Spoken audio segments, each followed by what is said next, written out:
Welcome back, Your Excellency. What do you think of the role of SCO, Shanghai Cooperation Organization, in the process of reconstruction following the U.S. military drawdown? SCO is a very significant regional body. It has some of the greatest economic powers and important countries of the world in it. So its significance is of two folds for Afghanistan. One, that this organization is the organization of our neighborhood. Two, that countries like China and Russia are in it. So that's a powerful impact in the organization. And that countries like Iran and India and Pakistan are observers or are trying to be observers. We are too. Therefore, the Shanghai Cooperation Organization is of significance to Afghanistan. It can contribute in a very meaningful way. Afghanistan borders on China, particularly the Xinjiang Uyghur Autonomous Region, and the Chinese authorities are very much concerned about the possibility of having militants and extremists out of Afghanistan. They are likely to penetrate Xinjiang, and that will lead to the rise of terrorism. What do you think of this haunting specter? What can be done to prevent this from happening, to minimize and mitigate the threat? Well, this is a common struggle, a common interest, both for China and for Afghanistan, and also for Pakistan and other countries of the region in different ways, and for India as well. So we are full-hearted participants with you in this. Afghanistan has already done significantly in cooperating with China. China has done the same with Afghanistan. We need the cooperation of all countries in this region, especially Pakistan, in the fight against terrorism and radicalism. And I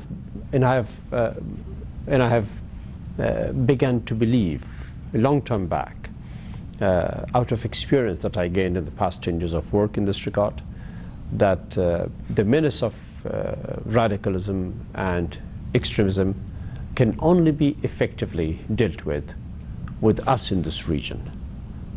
So all of us together, with sincerity and the good of the people of this region in mind for us, will succeed. So China, Russia, Afghanistan, Pakistan, India, and Iran joining hands will certainly free the region of radicalism, extremism, and the resulting terrorism that comes from. Mr. President, twice you speak of Iran. Now, to our knowledge, the United States was not very happy about your close relationship with the Persian state. And you rejected the American criticism. You showed your defiance. And that somehow led to the decline in the personal chemistry between President Obama and you. We were aware of this. So tell us more about why you brushed aside the American criticism. Iran is a neighbor and a country with whom Afghanistan has close historic relationships. We speak the same language. We have historic connections. Our culture is, to a great extent, the same and similar. We have almost 900 kilometers of border between us. So it's a reality. It is a contiguous zone with Afghanistan. The Americans have not been critical of our relations with Iran. They have understood. Of course, we have told the Americans clearly that Iran is a neighbor, as I described it in terms that I did earlier, so they must understand.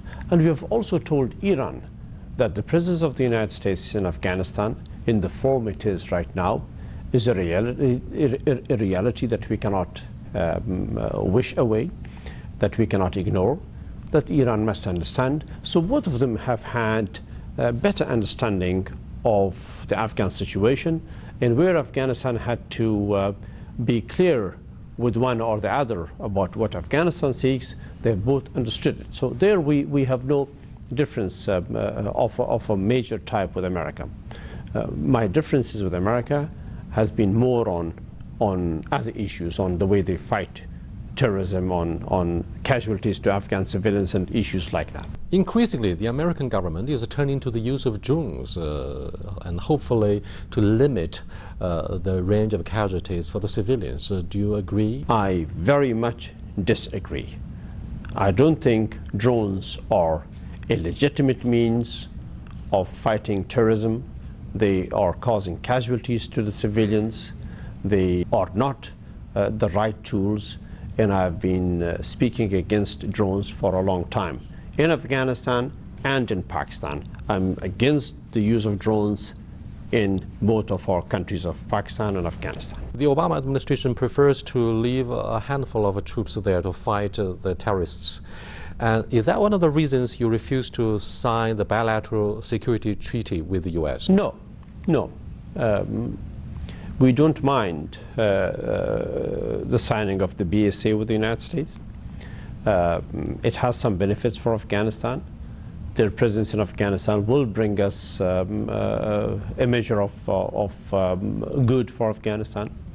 The reason I refused to sign the BSA was because I see a link between the signing of the BSA and the formalization and the conclusion of the peace process with the Taliban.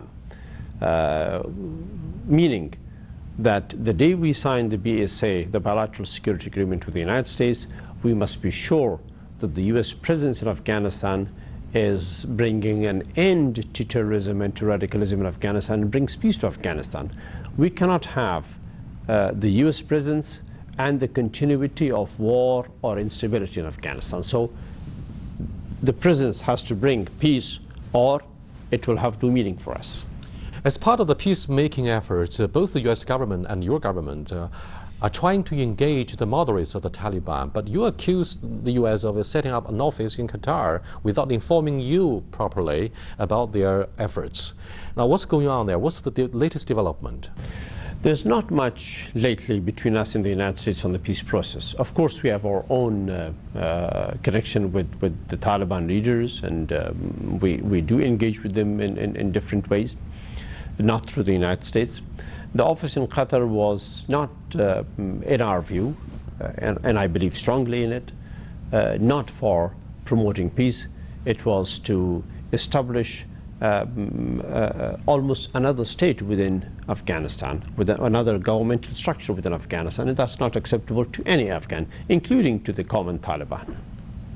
What do you want to be remembered for being an outgoing president? What's the legacy of your presidency, and what will you be doing in your retirement? One thing that I would like to be remembered for is that during my time, Afghanistan became once again the home for all Afghans. The home for all Afghans, people of all ideologies and all thinking and all backgrounds were back in Afghanistan together to start a new life and to chart out a new political course, which we have done, and education and health services and economic development. I will be in Afghanistan, where I can help Afghanistan as a citizen of Afghanistan. Will you still remain in politics? In politics, in the sense of me seeking a government job, no.